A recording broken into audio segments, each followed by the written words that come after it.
Di panggung dia tampak garang, biarpun bersuara tipis, di cover kasetnya dia kelihatan kenes dan sedikit seksi. Lalu orang bilang ini dia satu lagi rocker cewek kita. Padahal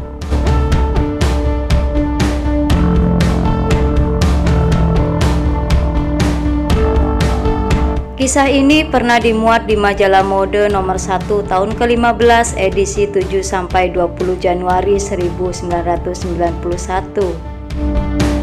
Seperti apa cerita menariknya? Berikut ulasan selengkapnya.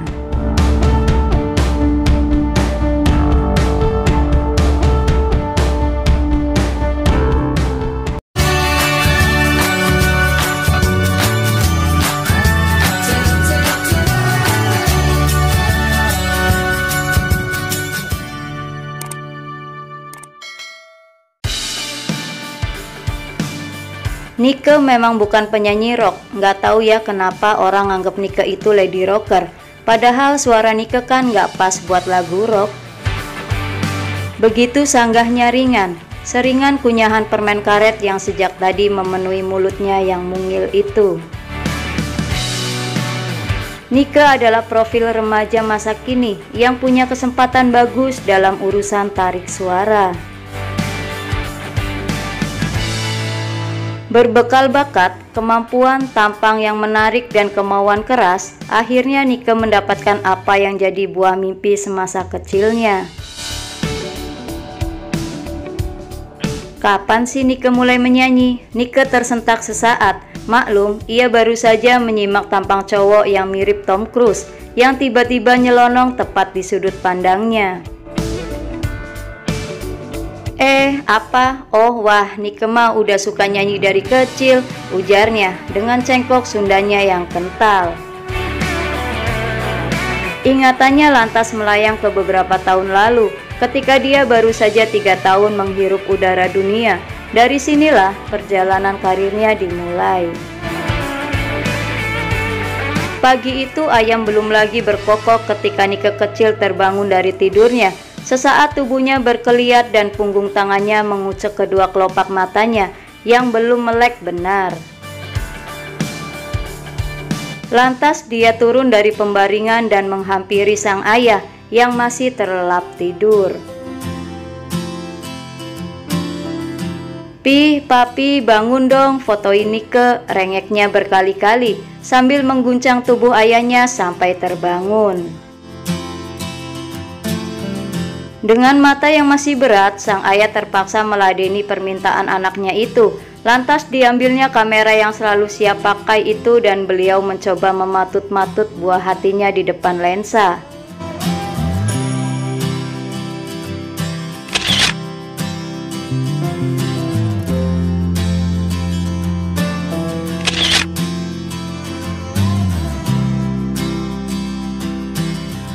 Nike kecil kelihatan riang dengan berbagai pose karangannya. Dia merasa tidak ubahnya foto model yang sering dia lihat di majalah ibunya. Dicobanya lagi berbagai pose yang lain.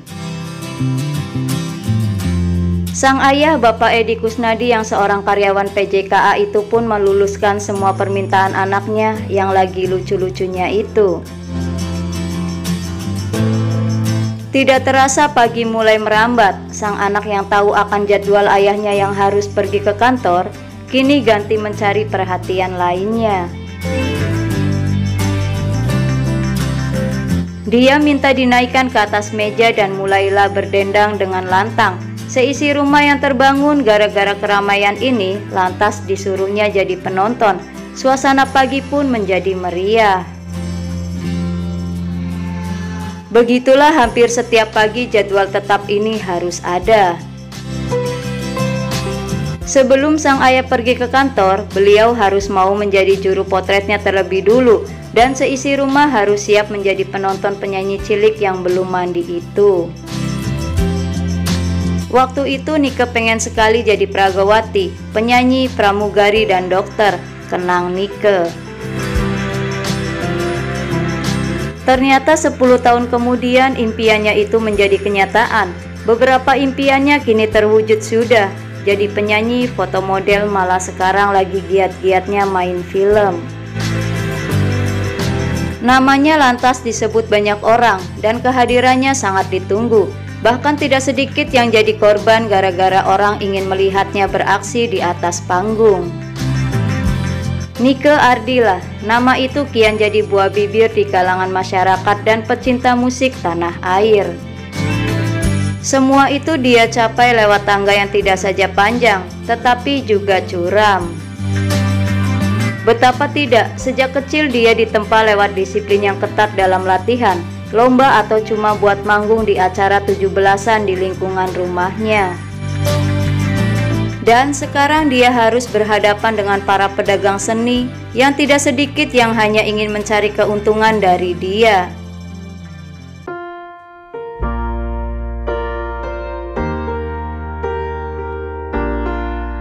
Bakat ibarat pisau, kalau pisau banyak diasah, makin tajamlah dia. Begitupun bakat.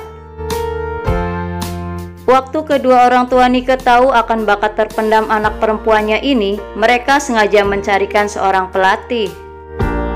Nike latihan sama Om Deddy Kantong, di rumah pakai gitar gembrung atau gitar akustik, ungkap Nike. Dia pun berani ikut lomba sejak kelas 5 SD. Dia sudah merasakan serunya diadu dengan teman sebayanya dalam berbagai festival pop singers di Bandung. Bahkan dia pun sempat diadu di tingkat nasional dalam ajang lagu pilihanku. Bagusnya, Nike selalu mendapat nomor di arena lomba ini. Puncaknya pada tahun 87, dia jadi juara 1 golongan teruna Festival Musik 3 Warna di Bandung. Urusan centil-centilan yang paling dia sukai, sejak kecil pun tidak dia tinggalkan. Dia ikut berbagai kontes kemolekan tampang, dan hasilnya memang tidak mengecewakan. 2 tahun lalu dia dinobatkan jadi Putri LE, nama sebuah diskotik anak muda di Bandung. Lalu tahun ini pun dia jadi favorit pembaca waktu majalah Gadis bikin ajang Gadis Sampul. Pokoknya Nike pernah ngerasain jadi foto model lah, ujar Nike. Permen karet yang sejak tadi dia kunyah dibuangnya ke tong sampah. Kini keripik kentang jadi sasaran berikutnya. Nike paling suka ngemil, katanya beralasan. Para pemandu bakat agaknya mencium tembang emas dalam diri Nike setelah mencoba rekaman dalam Bandung Rock Power tahun 86. Nike juga diajak untuk main di film Kasmaran, arahan sutradara Slamet Raharjo. Di film ini Nike bermain dengan Ida Iyasa yang saat itu mulai dikenal banyak orang.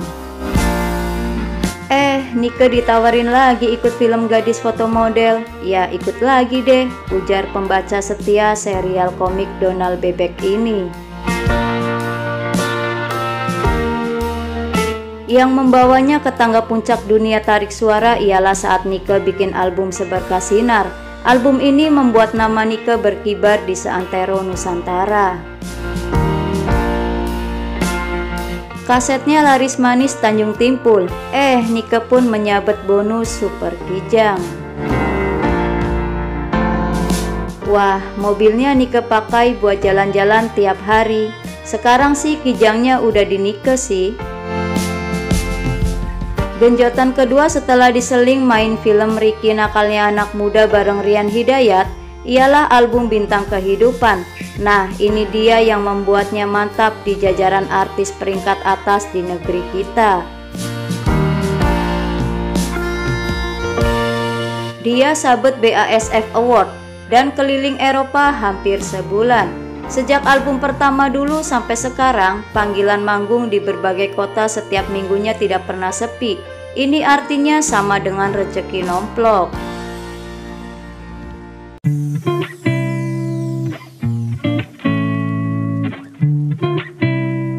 Honornya dikasihin ke papi, sedikit disisihin buat Nike. Paling sebulan 100.000, papi nggak mau ngasih gede-gede. Soalnya Nike boros sih, tabungan Nike sekarang paling ada cuma 1 juta, ungkapnya. Umur Nike sekarang memang boleh dibilang belum bisa memegang duit. Bayangkan kalau semua honornya dipegang sendiri. Bisa-bisa itu duit cuma numpang lewat aja. Apalagi geng Nike di sekolahnya sekarang pada tukang jajan. Hihihi. Nike suka ngajak makan teman-teman atau ke disko diantar kakak Nike yang cowok, jelasnya. Dengan segala kesibukannya ini tidak mustahil sekolahnya ikut terganggu. Nike yang sekarang punya cita-cita jadi pengusaha ini tidak jarang harus meninggalkan bangku sekolahnya yang baru saja ia duduki. Bayangkan, selain urusan manggung yang dia sendiri tentukan tarifnya, juga urusan syuting film yang makan waktu dan tenaga yang tidak sedikit. Maka yang repot adalah sang ayah. Nike harus bolak-balik minta izin kepada kepala sekolah. Kalau ada ulangan, Nike biasanya minta susulan aja, terus belajarnya sama teman-teman. Katanya ringan, seringan langkahnya di penghujung sore yang amat dingin itu. Tubuh yang berbalut jeans lusuh dan sweater penahan dingin tebal itu lantas menghilang di antara antrian menuju pabean Bandara Nice.